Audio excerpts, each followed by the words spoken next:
Morning. So last night I did manage to read more of The Hunted, but I didn't quite get it done. I have about 40 pages left to go, and I'm going to probably finish that here while I have breakfast. Today we have plans to go to the lake, so we'll have to get going on getting ready for that. Well, I finished Hunted by Megan Spooner, and I liked it. It's very magical. To me, it kind of makes you really think about always wanting more in life and how that can be actually destructive. Yeah, I don't know. I liked this book. I don't know what I'm going to rate it yet. I'm thinking 3.75. Yeah, that's what I think I'm going to go with. We will see if that changes or not. Alright, so we're leaving the house now, and I left these in to the very last second so I could get the maximum amount of curl. So, I don't do this very often where I do like so many at once. So we'll just have to see how it turns out.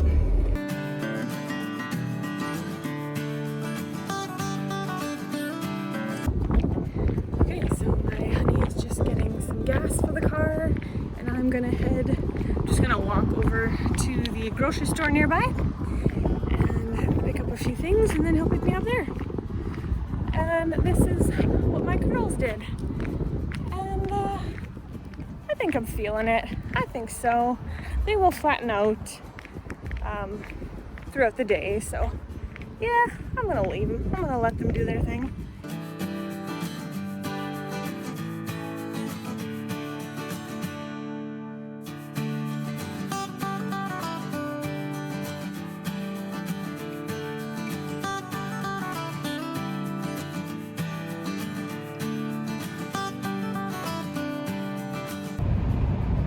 On the road now to go to the lake.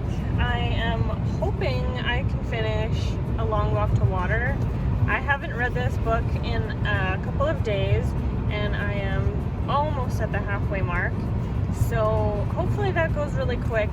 I did bring the last book in this challenge, The Princess and the Goblin by George MacDonald, but I highly doubt that I will be getting to this book. I'm suspecting this book will just be the one that gets missed this week, and that's fine because I've read a lot more than I expected to anyway, so I guess we'll see how today goes.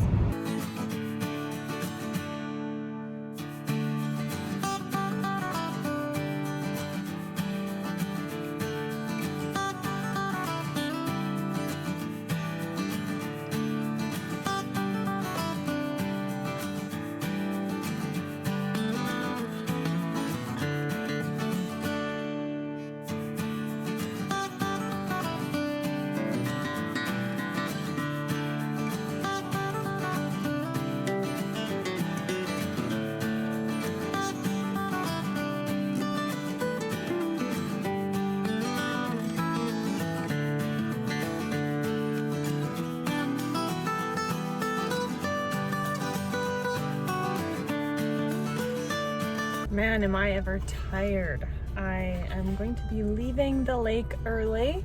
My hubby's gonna stay back and come home with my parents.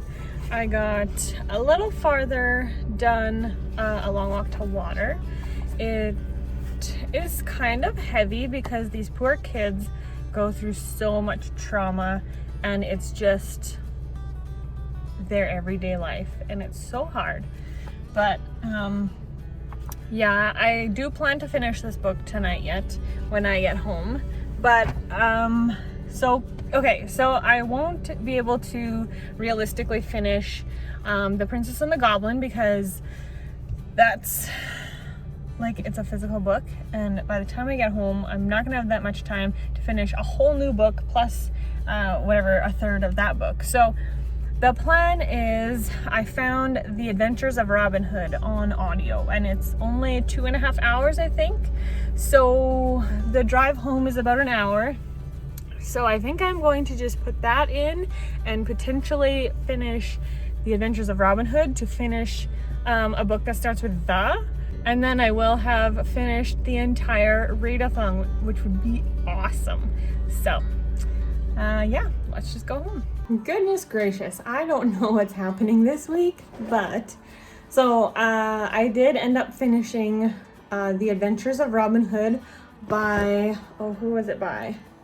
Benedict Flynn, I think. And I've never read any Robin Hood before. I don't know how this works. So I just assumed that was Robin Hood. And I finished it. It was like 2+ hours. But when I came home, I tried to find where I was in the audiobook in my physical book, and come to see this book is by Howard Pyle. So like, please let me know in the comments, is there a whole bunch of different Robin Hood adventures written by different people? Like, is that a thing? Or is there like a canon Robin Hood and these are all like, I don't even know what is going on. So I guess it wasn't this exact version that I listened to. I don't know. But anyway, the audiobook that I did listen to, I didn't love it. It seemed like it was missing a lot of charm, and it wasn't very funny, and like the characters that I've come to love, whether it's in the Disney animated movie, which I do love, as well as the BBC TV series, which I totally love. The characters that you come to love and understand more of their personality and stuff, and the quirks, the charm just didn't come through in that story. So tell me, should I at some point read this book? Like, is it the same? Different? I don't understand. But anyway, yeah. So I think I have a couple of chapters left of A Long Walk to Water. I do plan to finish that tonight. I'm going to start editing the video now so that I can just finish reading that book and then give my final wrap-up thoughts. And I think this will be it for the Reading Rush videos. I will maybe give a little summary of how I felt about this readathon in my July book wrap-up. So watch out for that when it comes live, and you can hear my thoughts on how this went.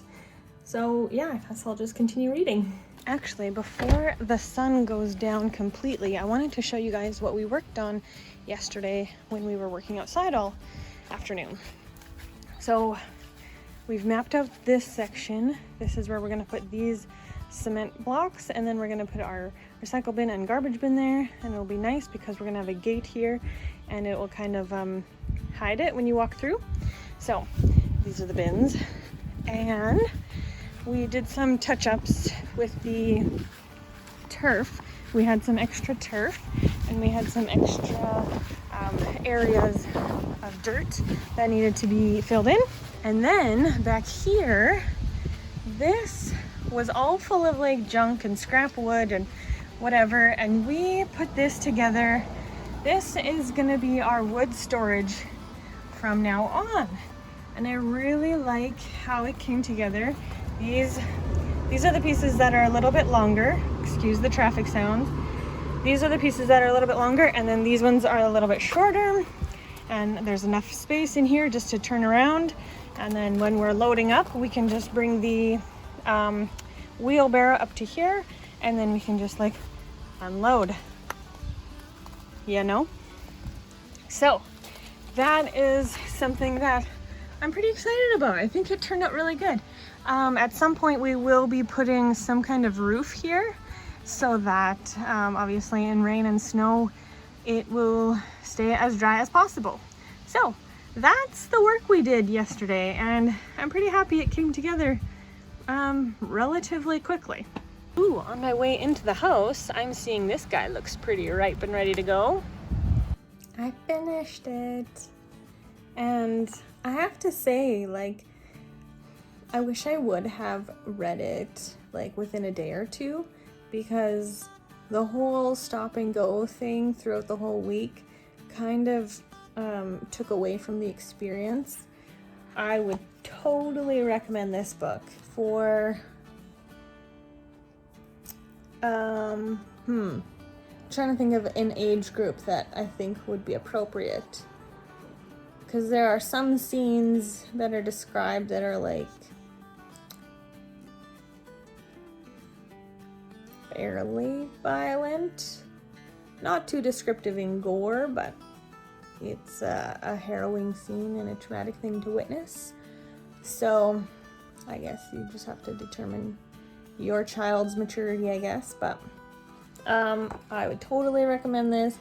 Like it says on the cover, it's based on a true story. Actually, both stories, because there's one that's set in 2008 and one that's set in 1985. They're both true stories, and yeah, I would totally recommend this. I don't want to say I enjoyed this book, because I'm coming across that thing again where it's like there's not a lot of happy in this book. So to say you enjoy it feels weird, but I would recommend it. Yeah. So I think I would give this one a 4, maybe a 3.75. It's pretty good. I don't even like the word good. Yeah, I don't know. Let me know if you guys have read this book. And if you haven't, you should. So I am going to wrap up the reading rush. This is it. And let me go get my stack of books. Just a sec. This is the stack of books that I read in 7 days. And I am blown away that I actually got them all in, you guys. I mean, it's pretty late right now. Well, late for me. But yeah, I'm super excited that I got these all in. And yeah, I don't know what to say. I'm a little speechless, but let me know if you guys participated in the reading rush and what you read. Maybe tell me what was your favorite read from the reading rush. And if you didn't participate in the reading rush, let me know what has been your most recent favorite book. Yes, that sounds good. Let's chat books in the comments below. I hope you guys have a lovely day, and I'll see you in the next video. Bye!